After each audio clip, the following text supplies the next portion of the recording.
Ken, man, thank you so much for coming on the show here today. I'm really excited to have you on again. Could you start by just telling us a little bit about yourself? Sure. I am a coach by background. Started as an Olympic weightlifting coach, coaching lifters internationally. Did that for a while, working with athletes.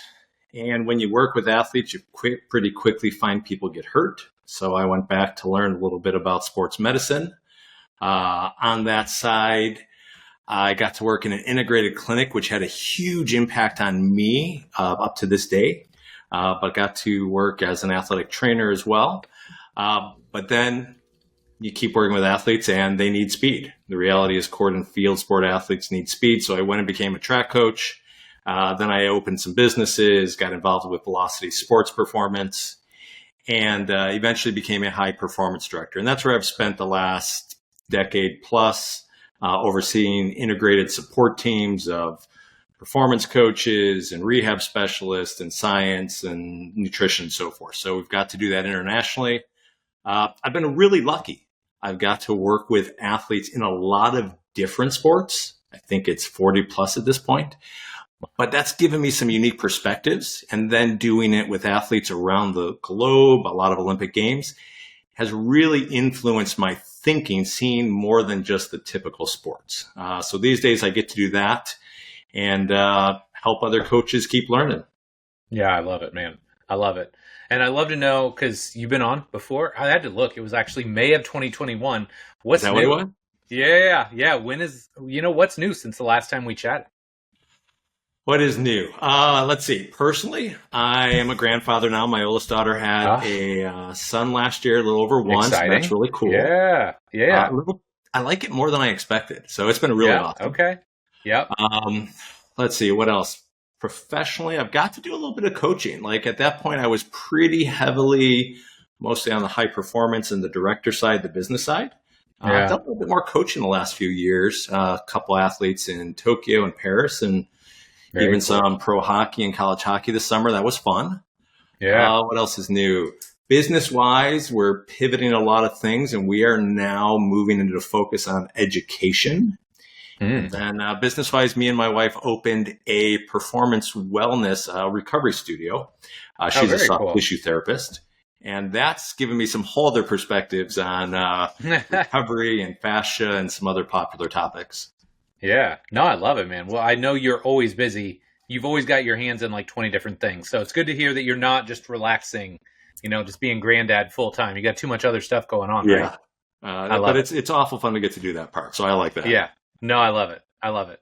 Okay, well, today is going to be fun as we're going to hit all the hot button topics, I feel like, across the industry and maybe burn a couple sacred cows. Ooh. But one of the things that, I know, right? We're going to make some people mad, I'm sure. Nice. But one of the things that I love that you talk about the difference between shocks and springs in regards to athletic movement. I think that's such a great distinction. Could you start by just giving us a definition and maybe an example of each? Yeah. So here's the main thing I'd want people to take away from this idea of shocks and springs.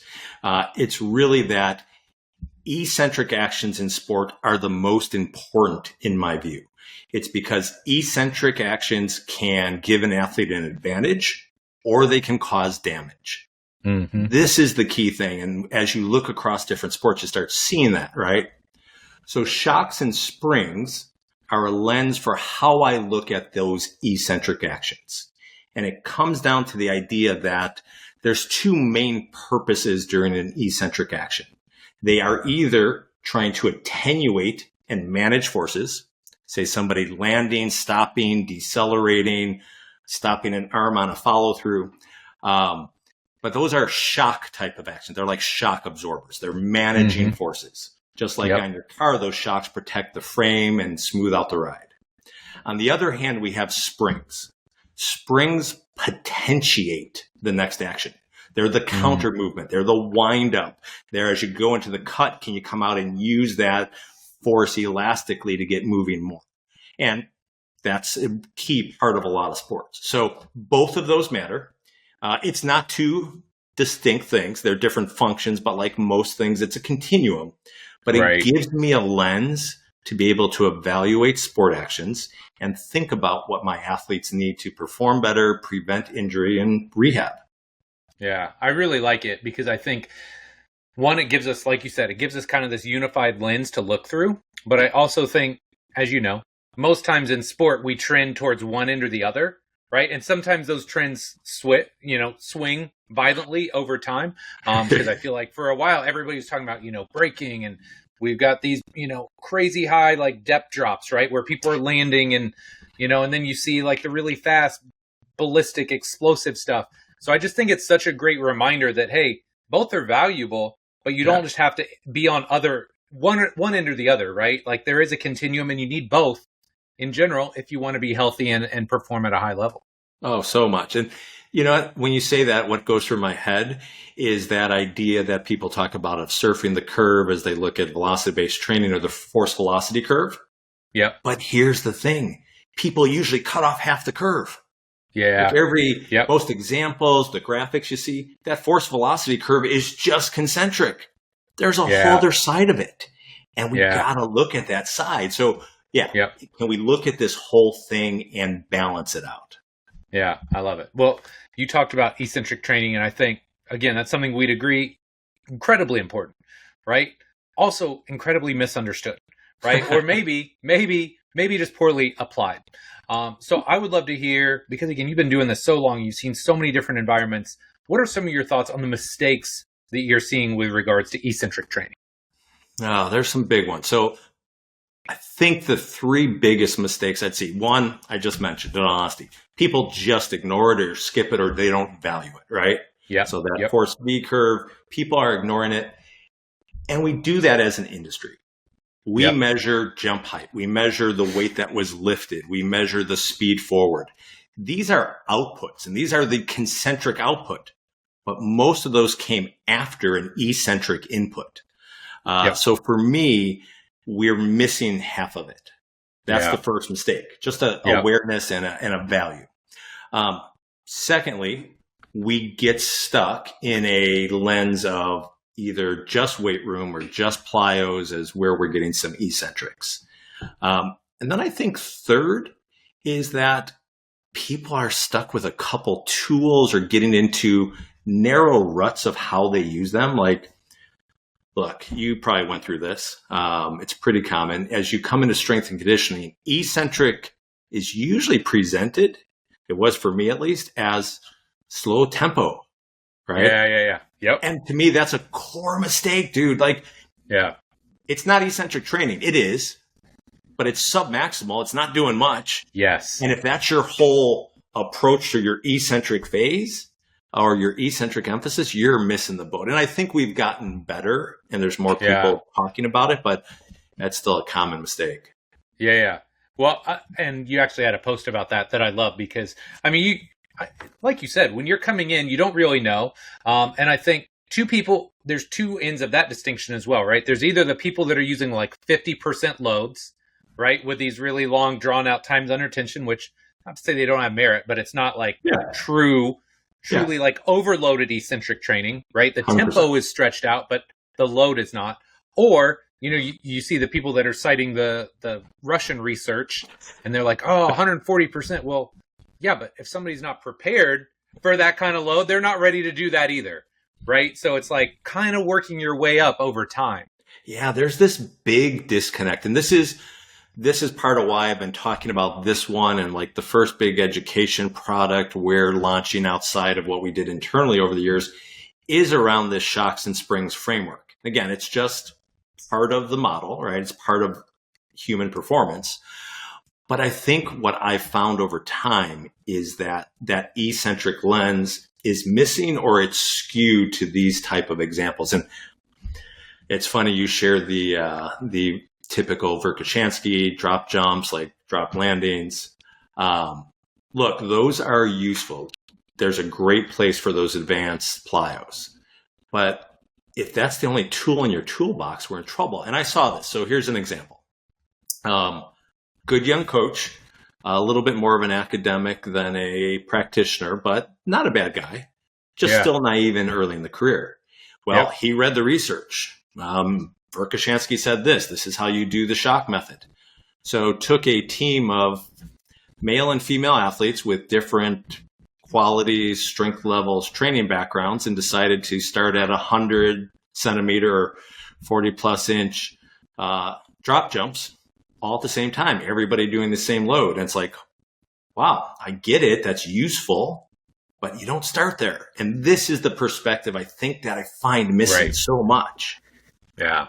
What are some of your favorite methods for developing eccentric strength in the weight room? Because I feel like this is something that you've obviously thought a lot about. What are some of your favorite methods or go-to tools? Yeah, that's good. So first I would start. I don't think you just use traditional resistance training methods. And in the weight room's a great place to use Plyos and med balls and other stuff. But let's start with kind of the resistance training lens, right? So in the weight room, I see a continuum. So that shocks and springs continuum. On the one hand, we have these shocks. And they're about attenuating force and managing it. On the other hand, you have springs, right? Using it quickly to potentiate. Think about the ends of the continuum really quick, right? We have two sides. On the spring side, small range of motion, shorter contact times. The goal is the output. On the other side of the continuum, really slow, or up to really slow. And when I say slow and fast, look, we're talking about Plyos and stuff. I should be clear.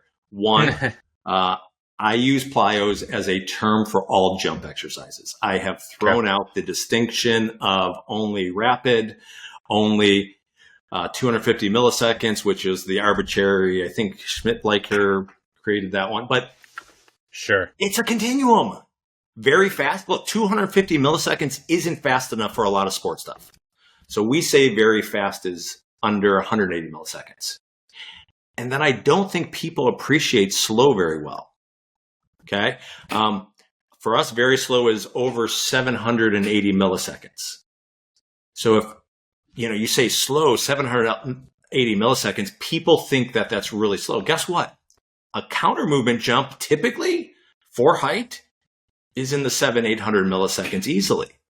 So stretch shortening cycles have a range. I call those Plyos. And that includes for me medicine balls. Okay. Sorry, I digress. No, you're good. When I'm talking about Plyos, that's what I'm talking about. So how do I work eccentric things in the weight room? I start on one end and I have that true heavy eccentric overload. That can be, we're on a leg press. We're doing a 2 up, 1 down, where it's true overload. It's more than their concentric max.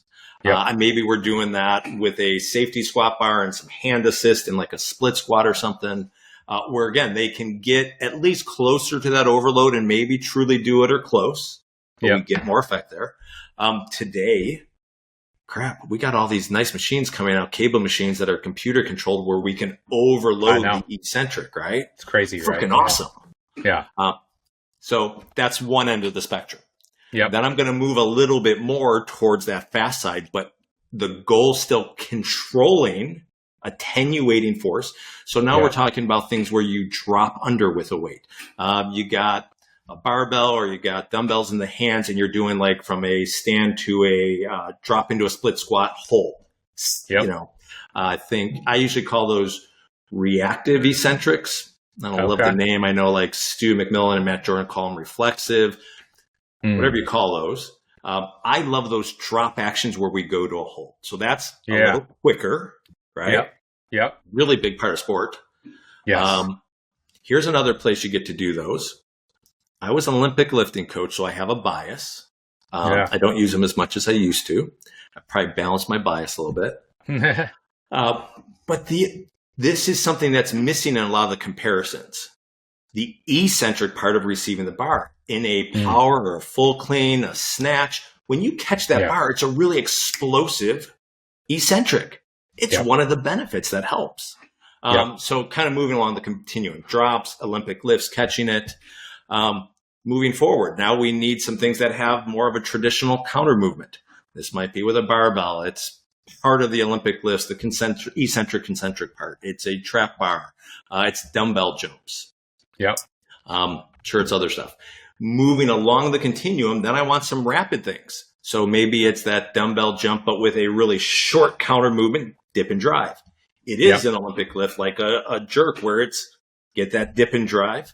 And the jerk's great because then you get the spring Oh, yeah. and then you follow it with the shock. Yeah.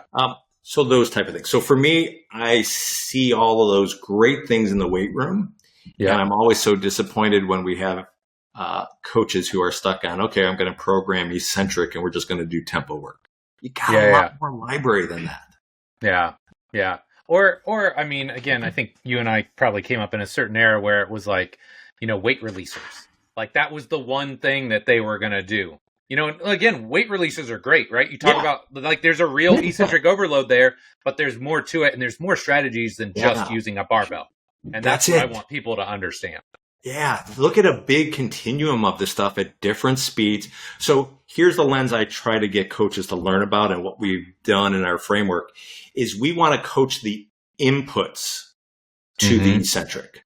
Because eccentric actions are about managing momentum. Either you can handle it and you protect the body, or you can use it and you project the body. But I can manipulate as a coach the inputs, the momentum, more weight, more mass, more speed into the movement, a different vector. If you expand your coaching lens to coach inputs, dude, you got so much more to play with. Well, and you know as well as I do too, there's so much more to it than just vertical, right? Or just horizontal. Like when it comes to athletic movements, it's all over the place. So I love you talk about inputs. I love that you talk about momentum, because I don't think that's something enough people think about. And, so much of what we do, I really feel like in like return to play, right, is momentum control, right? Yeah. So, hey, we're going to start with this little split squat, right? And you're supported. And then we'll go to a loaded split squat. Well, maybe that'll turn into a lunge. Now that's going to turn into a fast lunge with band resistance, right? There's so many ways that you can play around with momentum or manipulate momentum that makes it a little bit closer to the actual sporting actions or movements that you're going to see on a field or court or pitch. So I think that's one of the fun things about playing around with momentum, right? Momentum control, whether it's, slowing somebody down in an early phase rehab, return to play. Hey, now we're getting ready to get them back out there. Now maybe it's faster. It's eccentric overspeed. There's so many ways that you can play around with momentum to help better prepare our athletes for sport.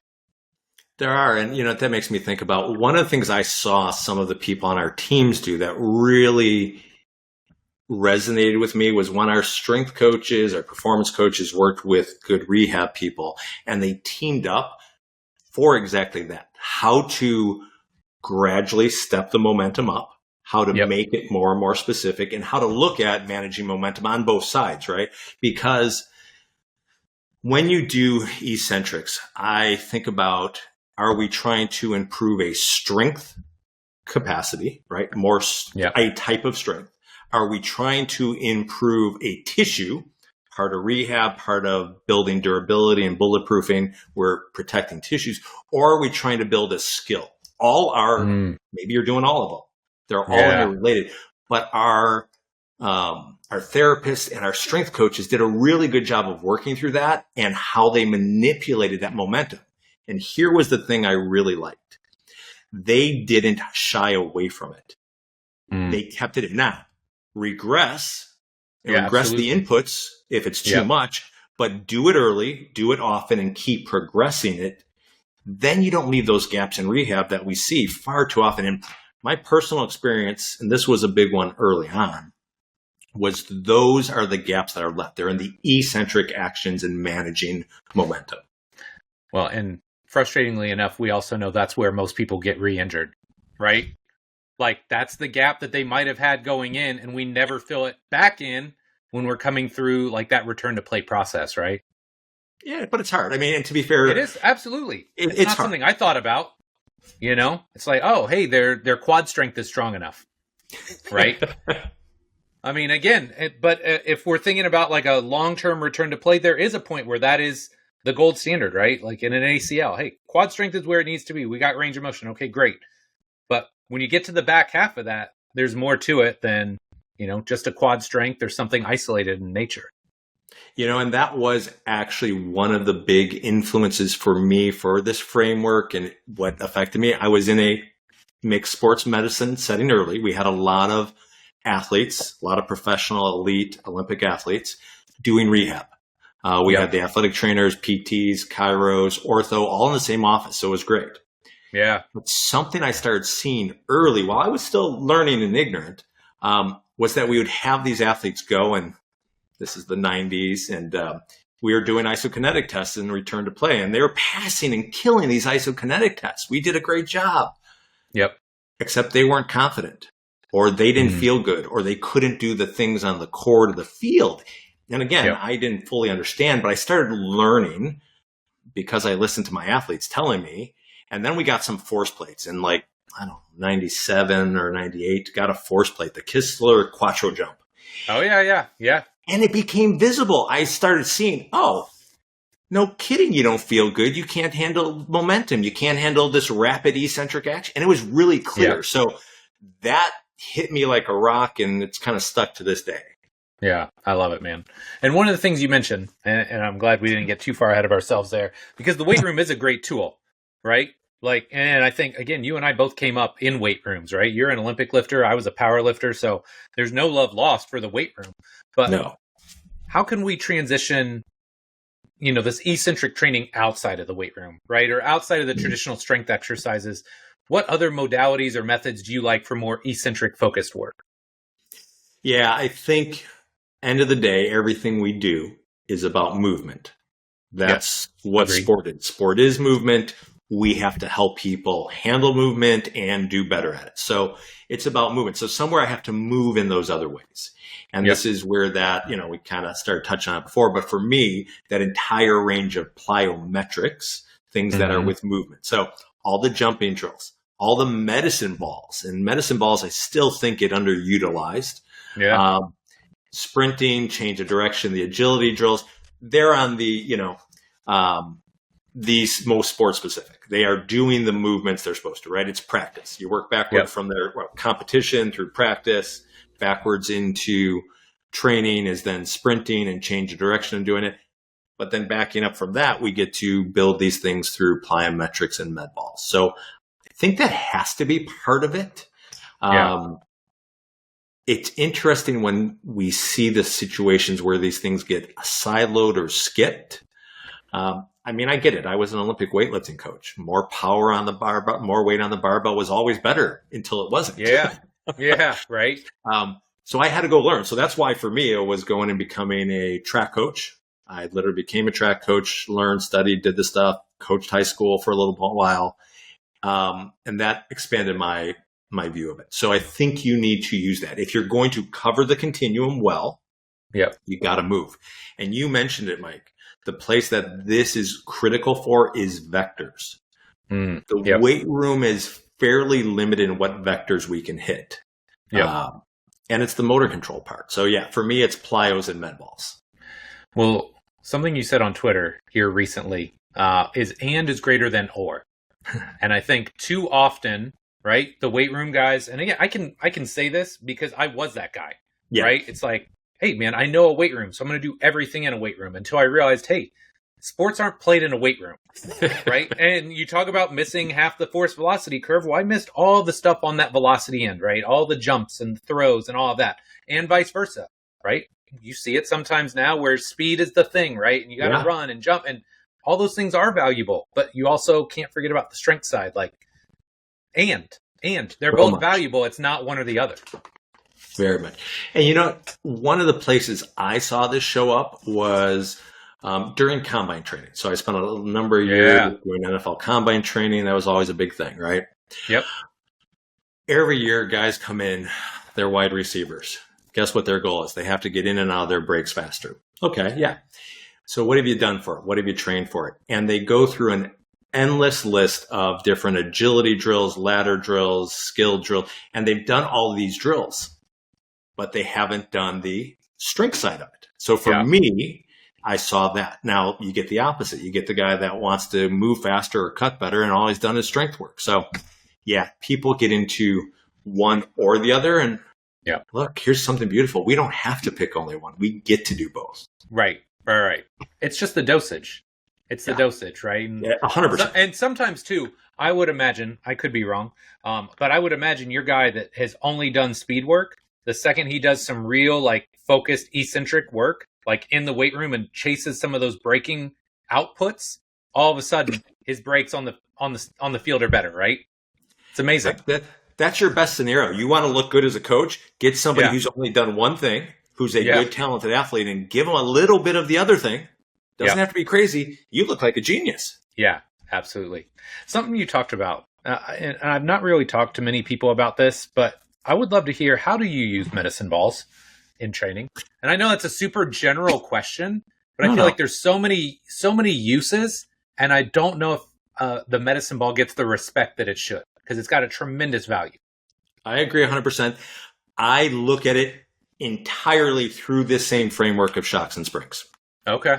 All it does is give me a different vector so that I can link across the kinetic chain differently and connect through the upper body for the most part.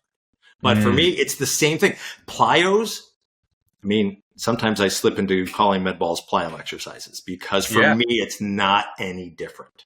Yeah. So there are some things I do with those med balls that are to do just like a big drop landing or that reactive eccentric.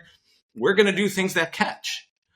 We had a bunch of MMA guys in this gym I'm sitting at yesterday, and they're doing some of those things to get that rapid eccentric resist like they have to do in their grappling sport. So I'm on the far end of the shocks continuum, right? I'm just resisting that motion.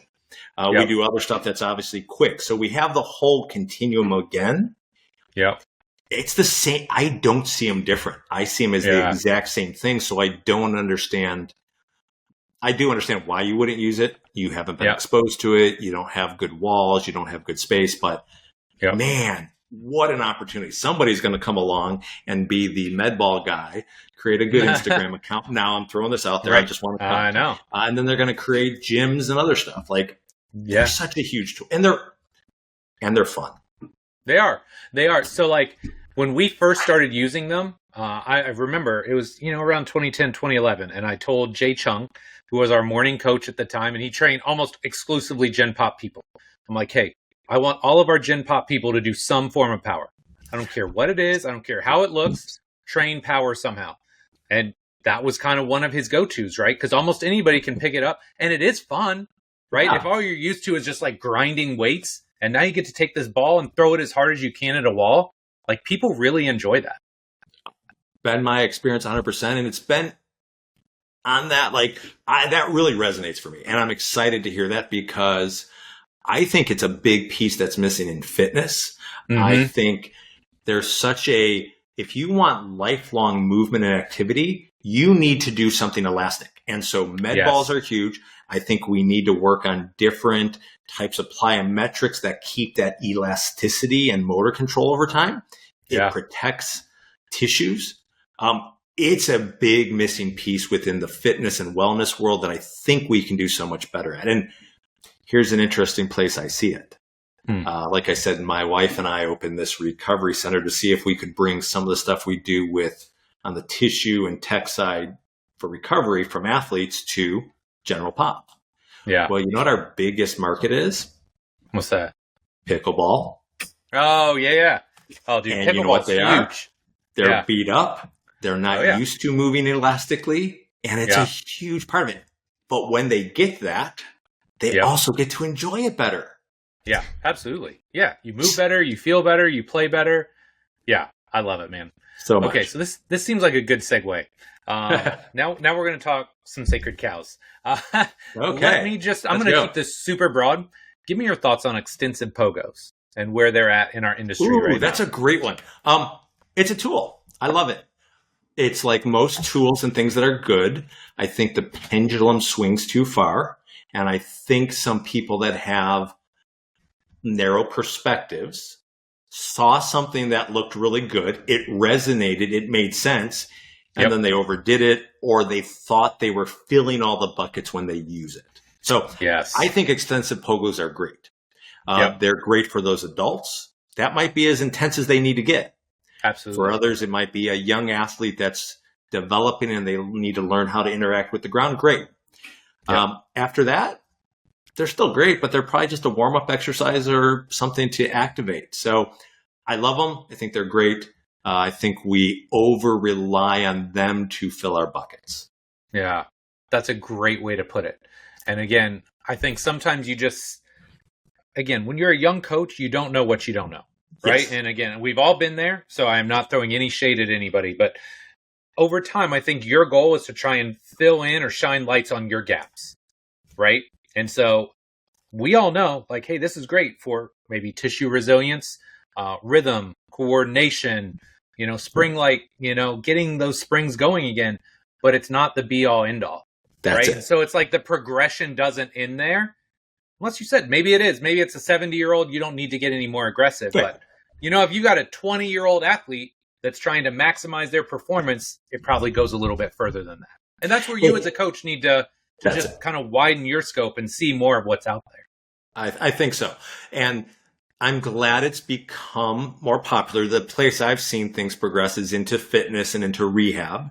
Yep. But again, they need to understand, those people need to keep learning, so that just know that you're not taking this as far as it needs to go if you're going to drive adaptation to take it further. Yeah, I love it.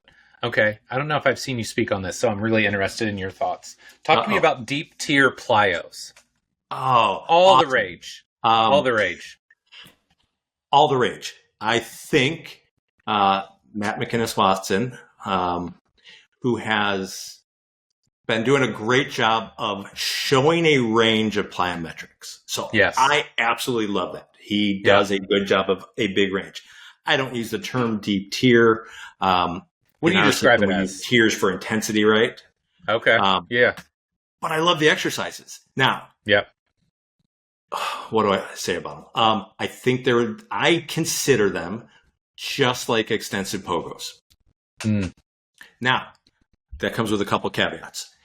Depending on where you're starting at, that range at the beginning can be really a lot of load. There's people that their tissues aren't used to it. Their joints aren't used to those ranges. So at the start, it's in our extensive category. The reality is, for a lot of people, you have to unload it to do it. Yeah. So I unload deep. I use a lot of those. We call them deep bounce versions of stuff. Yeah. They're in our shocks category because they're about absorbing longer contact times. Yep. But I unload them all the time, even with professional elite athletes. Unload them with bands, unload them with holding, unload them with maybe using boxes to elevate on. So once you get past that point, though, I found they're outstanding to maintain some of that elasticity. Probably bias some different tissues into fascia, and like you're biasing some different tissues here. So I love them. I think they're good. I mean, but I see so many people picking them up because they look cool and they don't know what they're doing with them. Yeah, no, I think that's probably what we're getting at with a lot of these topics, right? Is like, great idea. How do you use it? Or where do you use it? Where does it fit in a program?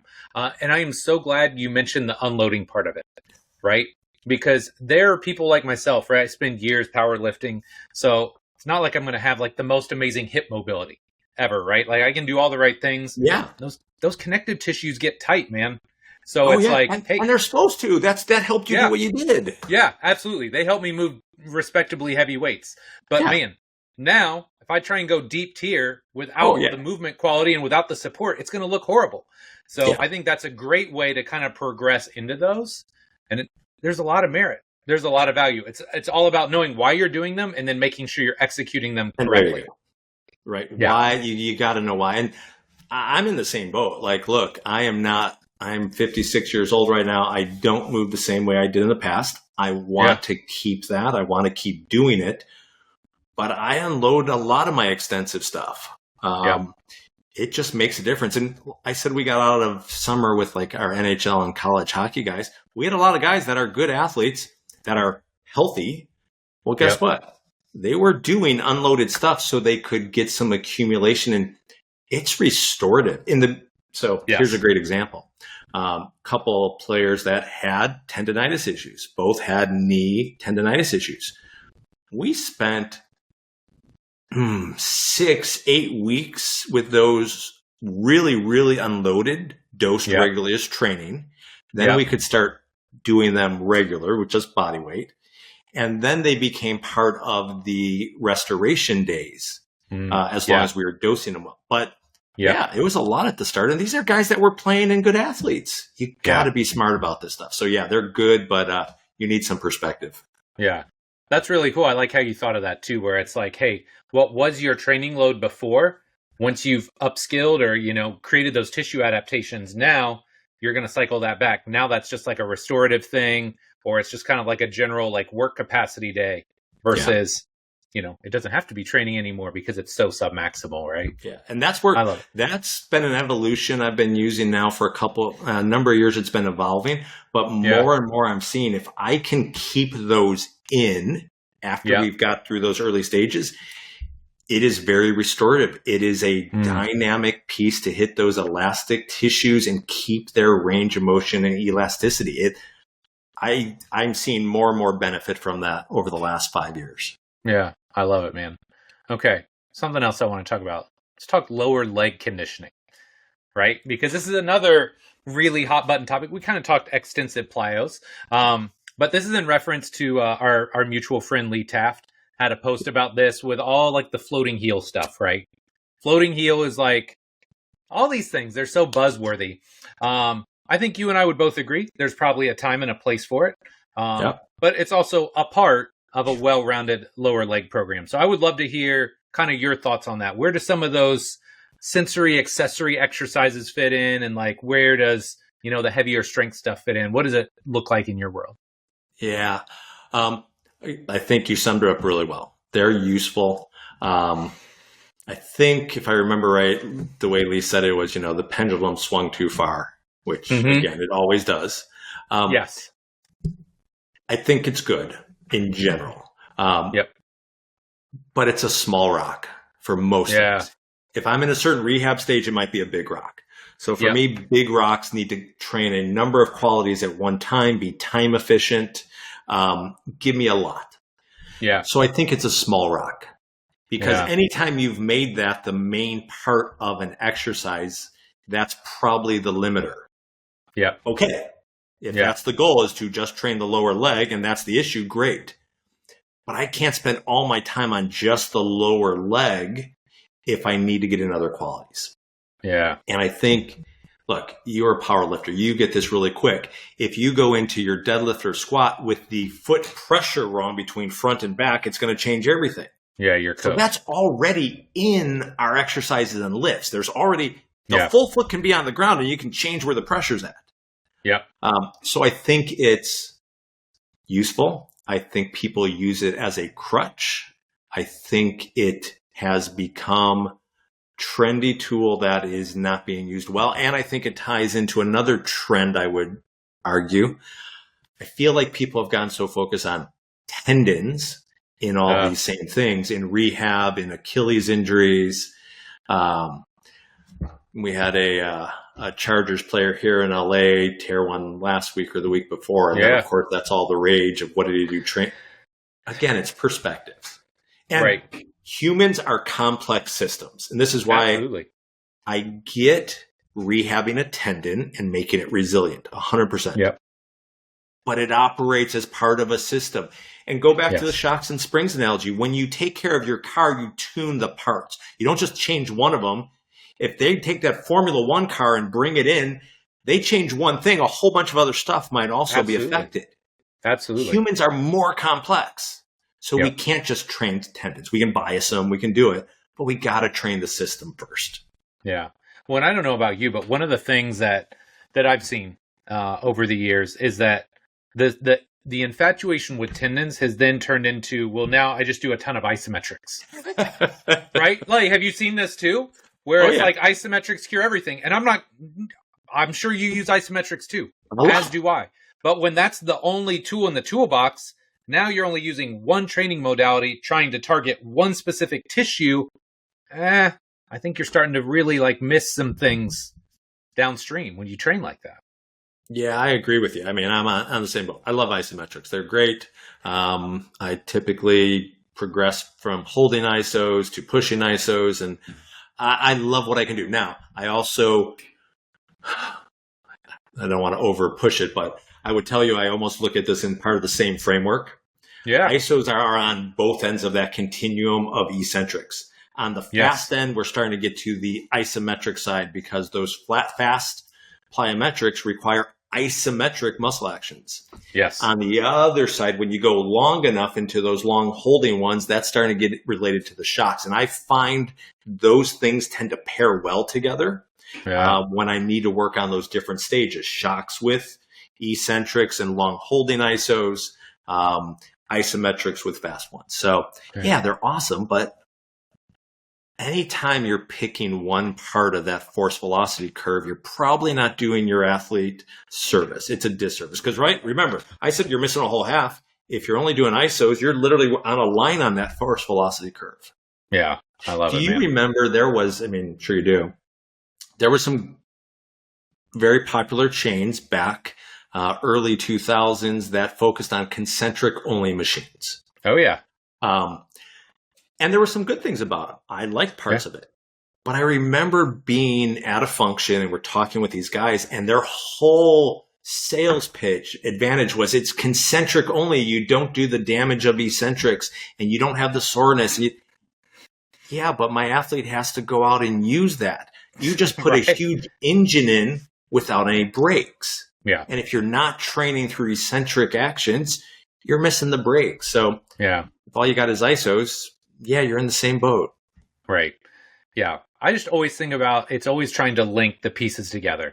Yeah. Right. And whether you want to think shocks and springs, braking, propulsion, like there's any number of ways you can put it, but like you have to link all those pieces. And the only time somebody's really successful is, like you said, hey, somebody's only done concentric only stuff. You just do eccentric stuff for a while. You're going to balance them out. You're going to look like the smartest guy ever, right? 100%. Yeah, that is the cheat code to make it as a elite athlete trainer is just find the really good ones who didn't have to train. Wait until they get a couple years older or they get a little injury. Help expose them to the other piece, and you're a genius. You are literally the smartest person in the room, for sure. Yes. I need some of those. If you have any, send them my way, preferably in the Indianapolis area. There you go. Ken, one more question, and then I'm going to let you go. Lots of young coaches listen to this show. What is one piece of advice you would give to a young coach who, has maybe made some of the mistakes that you and I are talking about and has access to all these resources now, right? I always joke around like, when you and I, we had to walk through a grocery store and pick up a magazine or go to a library and photocopy research articles, right? Information is different now. What would you tell a young coach listening to this that wants to be successful and be a really great coach over their career? Watch more sport as an analyst. Go out and watch practice. Go out and pull up those sports, but watch sports looking at it as a movement specialist, as a biomechanics. What are the movement patterns and what are the muscle actions that go along with that? What's happening? Again, I use a eccentric lens to do that. But watch sports. And I say this very much for me because I've been exposed to a bunch of different stuff and it's influenced me a lot. When you get into sports you're not as familiar with, you have to think. When you go into a sport that you played, or you played in high school or college or whatever, the movements you did, you take a lot for granted. For sure. When you're suddenly thrown into a sport you don't know, you got to think. You got to stop and go, oh. And that's what makes, for me, that's what's helped me develop systems and frameworks so that I know I can go into another sport. We had this experience years ago. Our teams started working with the Chinese Olympic Committee, and we're there. We're going to help them get ready for Rio. And suddenly we're thrown into table tennis and badminton. You think any of our coaches had a lot of experience in table tennis and badminton? Absolutely not. We could think in frameworks. And as you keep doing that, you find some holes in your frameworks too eventually, and you have to adapt. Sure. So, number one advice, the main thing you can do is watch more sports. And then I would take it to look at it with a lens on momentum. Momentum going into the eccentric actions, and what momentum do they produce coming out of it? Dude, I love that. How many sports do you say you've worked with? Like 40 I think it's like ridiculous? 42 or something different international sports. That is crazy. It is. But I want to double down on that because I think probably annoys my wife that I'm like, "Hi, babe, I'm just watching sports." Like this is like Con Ed for me. But I love it because any sport, you're learning stuff, right? You watch high level tennis players and you see the way they can move around a court and balance, accelerate, strike a ball. Now it's football season, right? Just thinking about the massive amounts of momentum on a field, right? And they're accelerating as hard as they can on 10 yards and then planning, cutting on a dime. Like, it just gives you so much respect for what these guys and girls are doing and the level they're doing that at. But I love that idea of looking at it from a movement specialist or like a biomechanist point of view. It totally changes how you watch sports. And I would challenge coaches to be specific in getting out of sports they know. Probably if you're a U.S. strength coach, don't go watch more football, basketball, baseball, right? Maybe soccer. Get out of those. Go watch stuff you know nothing about. Yep. See very different sports. I was massively impacted working with sports like track cycling, which is almost all concentric. It throws out a lot of things you thought you knew. Swimming, again, another sport that's very concentric and not ground-based, getting into boat sport. Go check out some stuff very different, and it will give you new perspectives. Yeah, I love it, man. Well, Ken, you've been amazing today. I'm glad our internet's both held up for us. I wasn't sure at the start, but man, it's been amazing having you on. I love the way you look at things. Thank you so much for your time. Well, where can my listeners, where can my listeners find out more about you and all the great work that you're doing? On Twitter, I post under my personal stuff at Coach Ken Vick. We're going to be sharing a lot more under VSP Education. That's the main places at this point, and then we'll be launching some new things on our website for practitioner education at velocityspusa.com. I love it. Well, Ken, again, man, thank you so much for your time. I really appreciate it. Thanks.